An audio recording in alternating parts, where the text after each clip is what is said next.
had been married for quite some time. And Audrey, I was a young guy sitting in the back seat, and she looked in the back seat, and she said, Phil, keep in mind, this is the first conversation I've ever had with this lady. She said, Phil, do you know what it means when God says to wives to be subject to their husbands?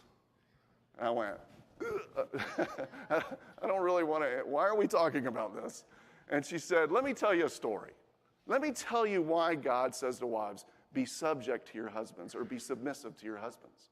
And she said, for years I was a believer and my husband was not. In fact, he was a diehard atheist.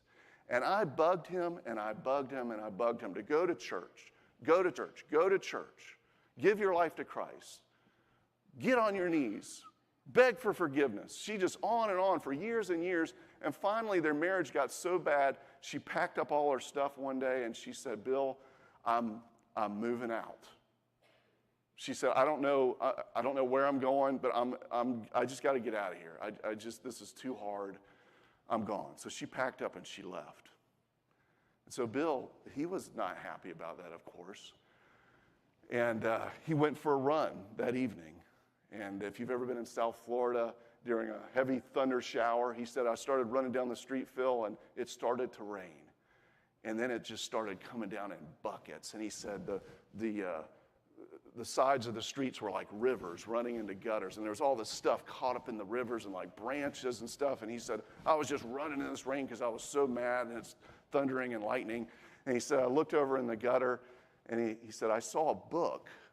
There was a book in the gutter. And he went and he picked up the book, and it was a Bible. And it was opened to Romans 1. And he took the book, and he went inside, and he dried it off as best as he could. He said, Phil, I read the whole book of Romans, and it made me spitting mad. I hated it. So I went to the library, and I looked for this book on atheism that I had read in the past to show why the Bible just isn't true at all. And how it's all made up. And he said, I found that book, and right next to that book was a commentary on the book of Romans. So I took that home. And Bill, while his wife had been gone for a week, 2 weeks, 3 weeks, total silence in his house, God spoke. And Bill gave his life to Christ. After 3 weeks, Audrey came home, and he heard her in the house, and she'd gone back to her closet and was putting her stuff away. And he stood in the door of the closet, and he said, Audrey, I got to tell you something. And she said, not yet. I'm not, it's too soon. I don't want to talk. He said, no, Audrey, I got to tell you something. I gave my life to Christ while you were gone. And she said, shut up. Do not make fun of, he said, Audrey, look at me. I gave my life to Christ while you were gone.